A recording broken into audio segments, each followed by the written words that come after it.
जय श्री राम मित्रों, आज मैं आप सबको भगवान श्री कृष्ण के 16 कलाओं के रहस्य के बारे में विस्तार से बताऊंगा। भगवान श्री कृष्ण के बारे में कहा जाता है कि वो संपूर्ण अवतार थे, अर्थात भगवान श्री कृष्ण 16 कलाओं के स्वामी थे।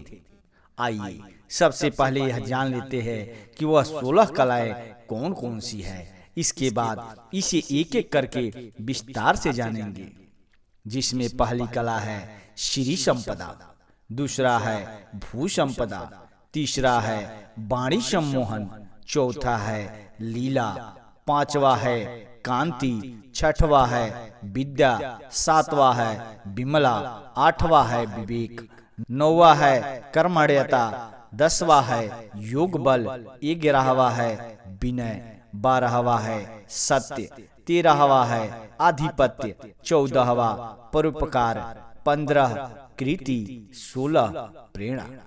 आइए अब मैं आप सबको भगवान श्री कृष्ण की इन 16 कलाओं को विस्तृत रूप से बताता हूँ। मित्रों, अगर आप इस चैनल पर नए हैं और अभी तक आप इस चैनल को सब्सक्राइब नहीं किए हैं तो प्लीज चैनल को सब्सक्राइब करके बेल आइकन को दबा लीजिए, क्योंकि मैं इस चैनल पर इस तरह की नई नई जानकारियाँ और हिंदू सनातन धर्म से जुड़ी व्रत त्योहार, पूजा पाठ और वेद पुराणों में वर्णित सिद्ध चमत्कारी मंत्रों के वीडियो रेगुलर बेस पर लेकर आता रहता हूँ, जिसका नोटिफिकेशन आपको सबसे पहले मिले और आप इसका लाभ प्राप्त कर सके। मित्रों, जो पहला है श्री संपदा, श्री कृष्ण की यह पहली कला जिस किसी के पास होती है वो धन धान्य से भरपूर होता है, रुपए पैसे की कोई कमी नहीं होती। ऐसे व्यक्ति के घर से कोई भी खाली हाथ नहीं लौटता। भगवान श्री कृष्ण श्री धन संपदा प्रथम कला में परिपूर्ण है। नंबर 2 भू संपदा। इस कला से पूर्ण व्यक्ति के पास खूब जमीन जायदाद होती है। ऐसा व्यक्ति पृथ्वी पर राज करता है और बड़े भूभाग का स्वामी होता है। प्रभु श्री कृष्ण इस कला के स्वामी हैं और इसी योग्यता से उन्होंने द्वारिकापुरी को बसाया। नंबर 3 वाणी सम्मोहन। ऐसे व्यक्ति प्रभावशाली आवाज के स्वामी होते हैं और अपनी वाणी से हर किसी को मोहित कर देते हैं। इस गुण के व्यक्ति की वाणी सुनते ही सामने वाले का क्रोध खत्म हो जाता है और उसके मन में प्रेम और भक्ति की भावना जागृत हो जाती है। भगवान श्री कृष्ण इस कला के स्वामी हैं। जो गोपियां यशोदा माँ के पास कृष्ण की शिकायत करने आती थी, वो प्रभु श्री कृष्ण की वाणी से सम्मोहित होकर उनका गुणगान करने लगती थी। नंबर 4 लीला। ऐसे व्यक्ति चमत्कारी होते हैं। ऐसे व्यक्ति के दर्शन मात्र से ही सुख और आनंद मिलता है। श्री कृष्ण को तो लीलाधर भी कहते हैं। श्री कृष्ण की तो कई ऐसी लीलाएं हैं जिसे सुनकर ही मन भाव विभोर हो जाता है। नंबर 5 कांति। ऐसे व्यक्ति के मुखमंडल पर एक अलौकिक तेज होता है। ऐसे व्यक्ति के रूप को देखकर मन अपने आप आकर्षित हो जाता है। श्री कृष्ण को देखकर उनके मुख से कोई भी अपनी आंखें हटा नहीं पाता। बार बार श्री कृष्ण की छवि को निहारने का मन करता है। इसी कला से मोहित होकर गोपियां श्री कृष्ण को पति रूप में पाने के लिए कामना करती रहती थी। नंबर 6 इस कला से संपन्न व्यक्ति वेदों का ज्ञाता, राजनीति और कूटनीति में माहिर, युद्ध कौशल को जानने वाला और संगीत नृत्य कला में माहिर होता है। श्री कृष्ण इस कला के स्वामी हैं। वह वेद और वेदांग के साथ ही युद्ध, राजनीति एवं कूटनीति और संगीत कला में पारंगत है। नंबर 7 विमला।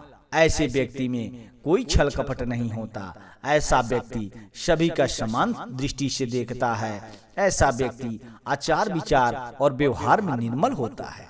श्री कृष्ण इस कला के स्वामी हैं। उन्होंने सुदामा के प्रति अपने इस गुण को प्रकट किया। नंबर 8 विवेक। ऐसे व्यक्ति न्यायोचित फैसले लेने वाले होते हैं। ऐसे व्यक्ति अपने विवेक से लोगों का मार्ग प्रशस्त करने वाले होते हैं। महाभारत के युद्ध में श्री कृष्ण ने अर्जुन को सही रास्ता दिखाया जब अर्जुन अपने लक्ष्य से भटक रहा था। नंबर 9 कर्मण्यता। ऐसे व्यक्ति कर्म प्रधान होता है। ऐसा व्यक्ति न केवल दूसरों को कर्म करने के लिए कहता है, बल्कि खुद भी कर्म करता है। श्री कृष्ण इस कला के स्वामी हैं। महाभारत के युद्ध में वो अर्जुन के सारथी बने और युद्ध का संचालन किया। नंबर 10, योग बल।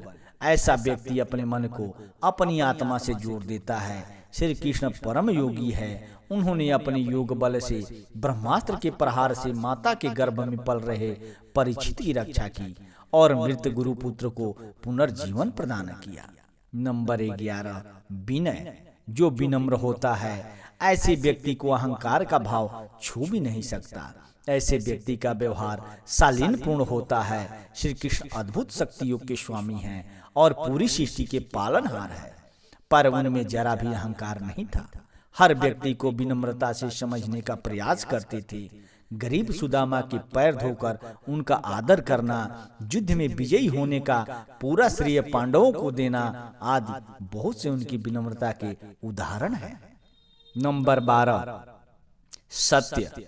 ऐसे व्यक्ति सत्य बोलने वाले होते हैं। ऐसे व्यक्ति कठिन से कठिन परिस्थितियों में सत्य का साथ नहीं छोड़ते। प्रभु श्री कृष्ण इस कला में स्वामी हैं। वो धर्म की रक्षा के लिए कटु सत्य बोलने से भी परहेज नहीं करते। शिशुपाल की माता ने जब उनसे पूछा कि क्या शिशुपाल का वध तुम्हारे हाथों होगा, तो श्री कृष्ण निसंकोच कह देते हैं, यह तो विधि का विधान है और मुझे ऐसा करना ही पड़ेगा। नंबर 13, आधिपत्य। यह ऐसा गुण है जिसमें लोग उस व्यक्ति के समक्षण में अपने आप को सुरक्षित महसूस करते हैं। श्री कृष्ण इस कला के स्वामी हैं। इंद्र के प्रकोप से बचाने के लिए उन्होंने गोवर्धन पर्वत को उठाया, मथुरा वासियों को द्वारिका नगरी में बसने के लिए भी तैयार किया। नंबर 14, परोपकार। ऐसे व्यक्ति निस्वार्थ भाव से दूसरों पर परोपकार करते हैं। श्री कृष्ण इस कला के स्वामी हैं।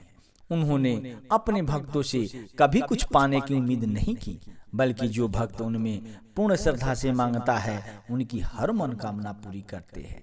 नंबर 15, कीर्ति। जिसका यश, मान सम्मान, जिसकी ख्याति चारों दिशाओं में गूंजती है, भगवान श्री कृष्ण इस कला के स्वामी हैं। हर व्यक्ति उनकी जय जयकार करता है। नंबर 16, प्रेरणा। ऐसे व्यक्ति प्रेरणा का स्रोत होते हैं। श्री कृष्ण इस कला में स्वामी हैं।